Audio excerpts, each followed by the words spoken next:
So you watched Rosaria's basics guide, and now you're wanting to know a little bit more information on her mid-game and late-game build. So that is what we are going to do in this video. Now, to refresh, to recap, let's look at the Rosaria that we are using in this video. My Rosaria is level 70 out of 80 with 1500 attack, about 16,500 HP, EM 224, crit split 72 over 168.9 with 154 ER, weapon deathmatch level 90 R2, running 4-piece emblem C4, and her talents are 1, 4, 7. Now we are going to talk about a couple different teams, I think 3 in this video, but first I wanted to talk about a forward melt team where Rosaria is getting the melts. So for that we're going to be using Rosaria, Dia, Benny, and Mona.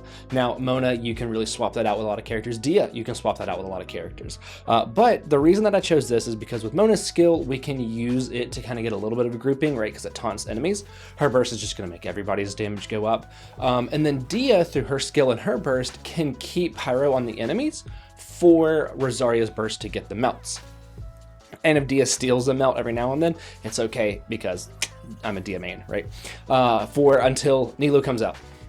Once the update happens, I'm no longer a Dia main, I am a Nilou main. So in this team, you're going to see that Rosaria is going to drop her burst and it's going to cause these pulses to go out, causing melt reactions off of Dia's burst. Something else too is that we drop Benny's burst first so that we can go to Rosaria and drop her burst. I believe Rosaria's burst is snapshotable. I might be wrong on that.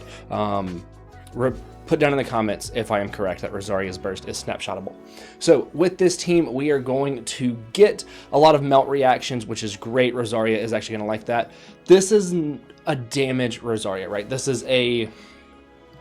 We saw that it was emblem. This is a burst damage Rosaria where her burst is going to be doing a lot of her damage. Yes, we should have more ER on her for this, but I am running an EM Sands, which we'll look at in a second. That's just so that way I can run emblem on her, which she's not going to hate the EM from it because of it being a melt team. So speaking of emblem and that kind of stuff in EM Sands, let's go look at the artifacts that we have on Rosaria because we want to look at the main stats and the substats that you would want. Something before we look at those artifacts though, we want to look at her second passive because this really can allow you to build Rosaria in different ways.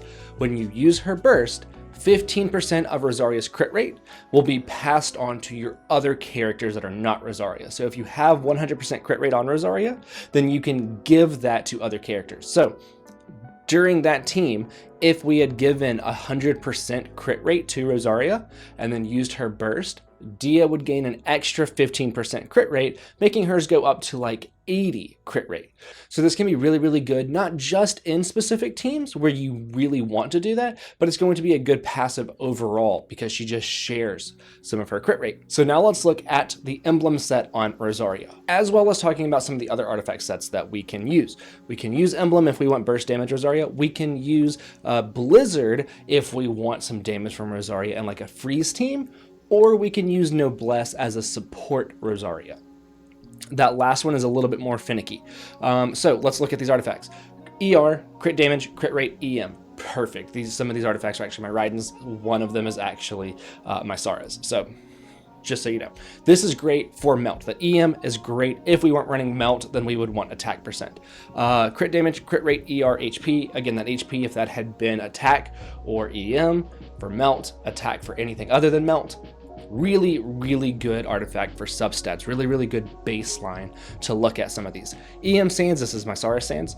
Attack percent, crit rate, crit damage, and flat defense. If that defense had been ER, would have been perfect, right? Really, really good artifact, just overall. Really good artifact. Yes, we would normally want to run an ER Sands for emblem, but to have the set, the 4-piece set, I did have to run EM. This is still a really good ER Sands for like a melt Rosaria. For Goblet, obviously a cryo damage bonus. Now, this one is not good. This is like the only cryo damage that I've got. My luck with cryo damage goblets has been horrible, horrible, horrible. That's why it's only level 4, right?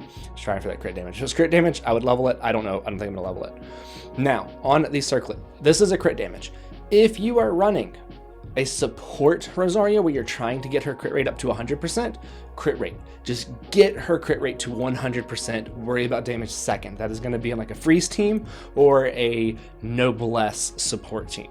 This is crit damage. With her split being what it is, it's actually a really good split for Melt Rosaria. If we were doing, like I said, a support, then we would change this over to crit rate and guarantee that we got her crit rate up to 100%. We would still try and find one that has a lot of crit damage in the rolls, but we would prioritize having a crit rate circlet.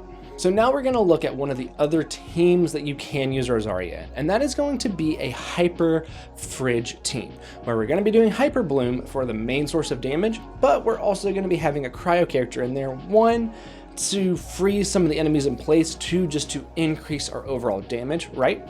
So also, it'll kind of help you mitigate some characters or some enemies that have pyro on them, like an Abyss Mage or an Abyss Lector or something like that. This can be a great way of kind of mitigating that. Now, the reason that this works is because Dendro and Cryo have no reaction.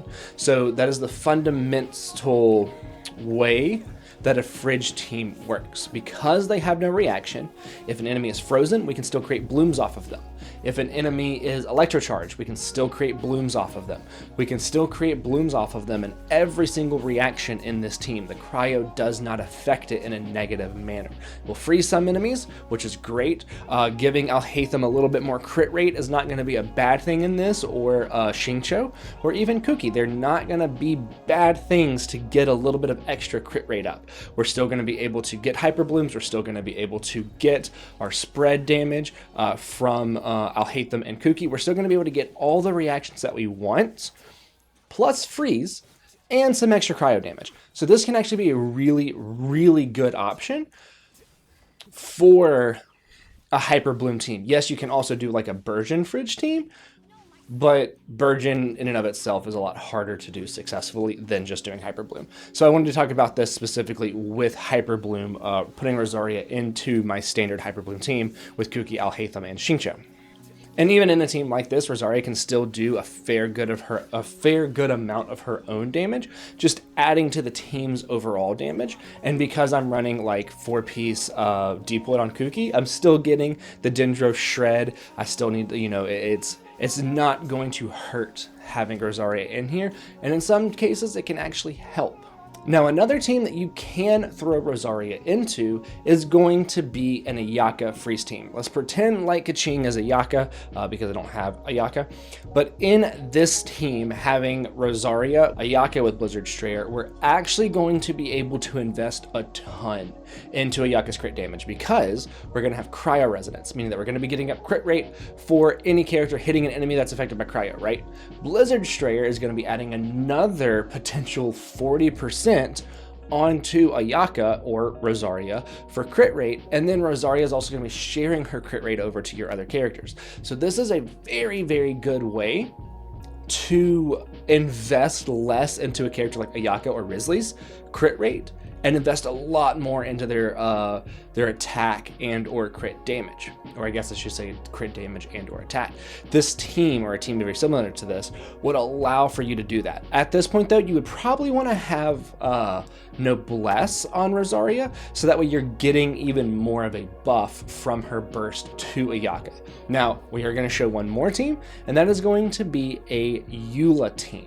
Now, this one is a lot more niche, because you need C6 Rosaria.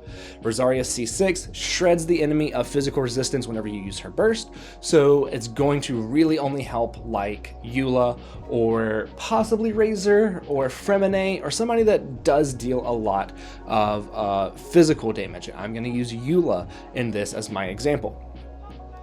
Now, like we saw earlier, I don't have C6 Rosaria, but it can still be good because of the crit rate sharing. This is another team where we would want to have Noblesse on Rosaria with 100% crit rate being our benchmark. We want to get to 100% crit rate, and then everything else we can put into attack, ER, crit damage, things like that. Probably ER, crit damage, attack in that order. This would give Eula a good boost to her damage from Noblesse, plus it would allow us to invest a lot more into our crit damage on Eula, because we would be getting cryo resonance and 15% crit rate from Rosaria, So my Eula, whose crit split I believe is like 40 over 200, would now go up to 55 from Rosaria, and then 70 because of cryo resonance. So we can invest a lot more into Eula because we do not want Eula's burst to not crit. We are losing a ton of damage if it doesn't crit. So even without C6 Rosaria, you can run a team like this. However, C6 Rosaria just makes it better, right? So this is a really, really good team. I do really like running Eula and Farina together. I do have C6 Mika, and that's actually what I typically run if I use them, is that I use C6 Mika with Farina and Kuki, Kuki having 4-piece tenacity, to make my Eula even stronger. And I really, really like this team. I've actually been using it in Last Abyss and this current Abyss. So that is going to be it for this video. If you have any questions, do be sure to leave it down in the comments. Myself or somebody else will be sure to answer it, and I'll see you in the next one.